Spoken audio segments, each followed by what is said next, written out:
Good morning student. B Ed second year के लिए physics भौतिक विज्ञान के शिक्षण शास्त्र विषय की ऑनलाइन क्लास में आपका स्वागत है।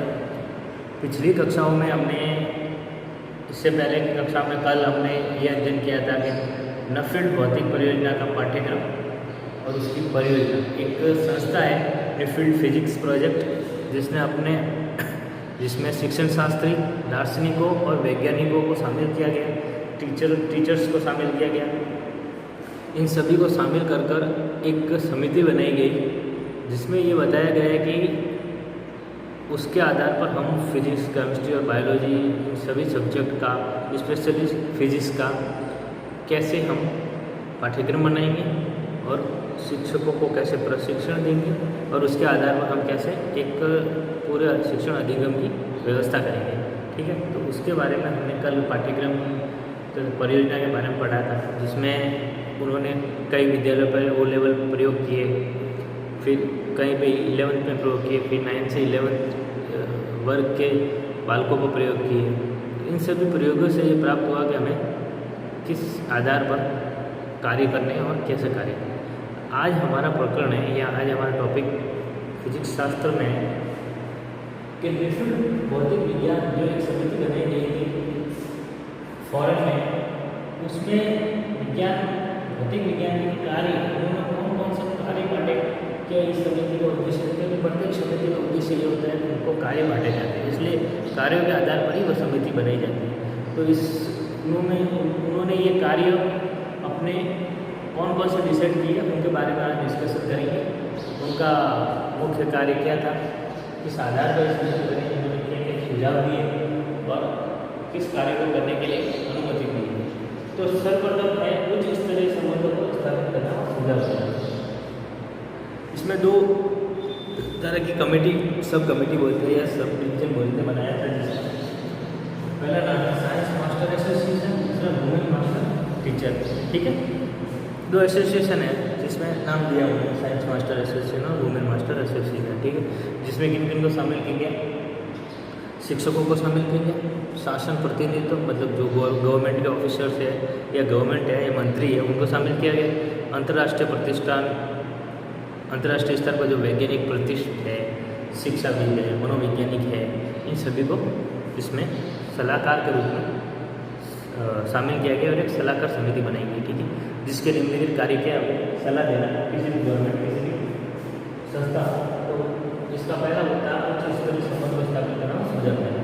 उच्च स्तरीय संबंध मतलब भौतिक विज्ञान के अंतर्राष्ट्रीय संबंधों को स्थापित करना और सुझाव देना। सेकेंड है अध्यापक साधन समिति का गठन किया। ठीक है, जिसका मुख्य कार्य क्या था, नवीन उपकरणों का सृजन करना।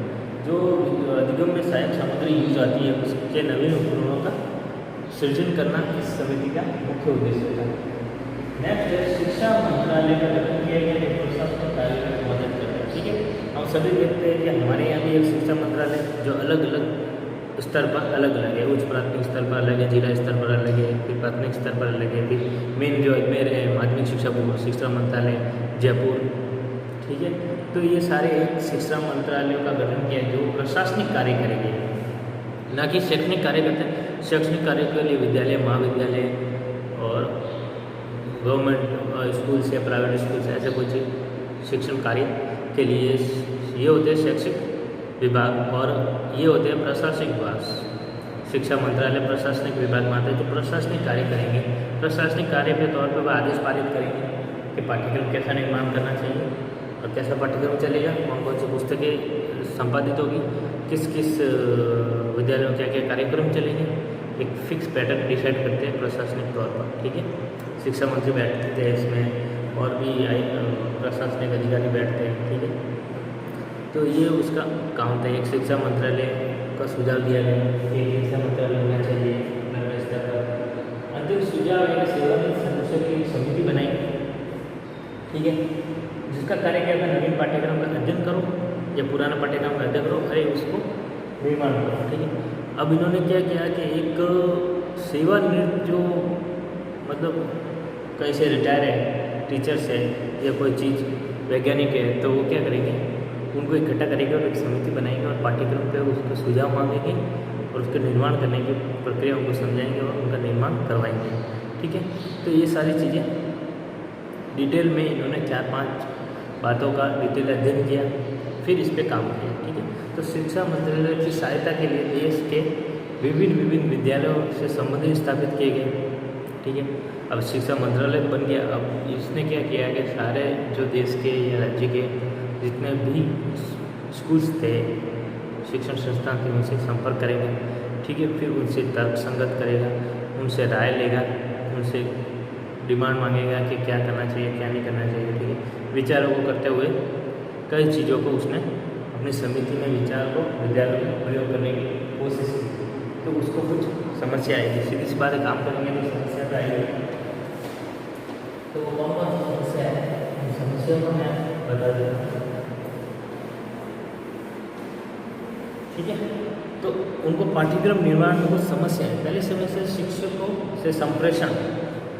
पहली समस्या क्या है, संप्रेषण मतलब कम्युनिकेशन। शिक्षकों से संप्रेषण कैसे किया जाए, क्योंकि पहली उपविधि की अगर कोई समिति या कोई गठित हुई है और कोई नियम कानून लाना है तो शिक्षकों की संप्रेषण तो जरूरी है, उसका कम्युनिकेशन जरूरी है, क्योंकि वो ही अप्लाई करेंगे आगे।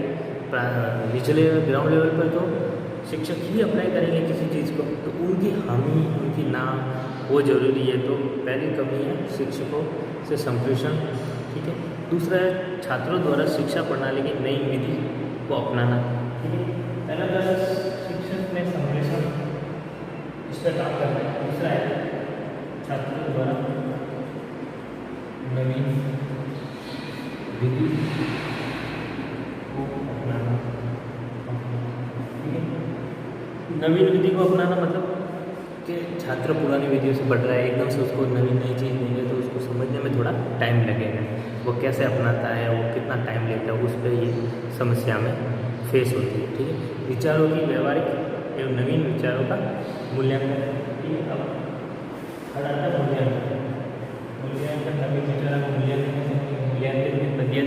अभी नया पाठ्यक्रम आया है, नया सिलेबस आया तो उसके मूल्यांकन की प्रक्रिया भी अलग होगी। ठीक है, और मूल्यांकन करने का दिशा निर्देश भी अलग होगा। तो पहली दो कठिनाई शिक्षक संदेश है, लेकिन वो शिक्षक सॉल्व करेगा। ठीक है, और छात्र संदिग्ध है।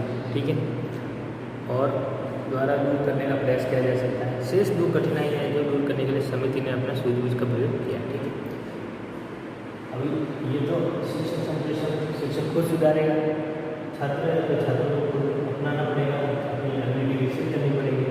मूल्यांकन और आकलन हुआ वो इस समिति ने अपने सूझबूझ से इस समस्या का हल निकाला है।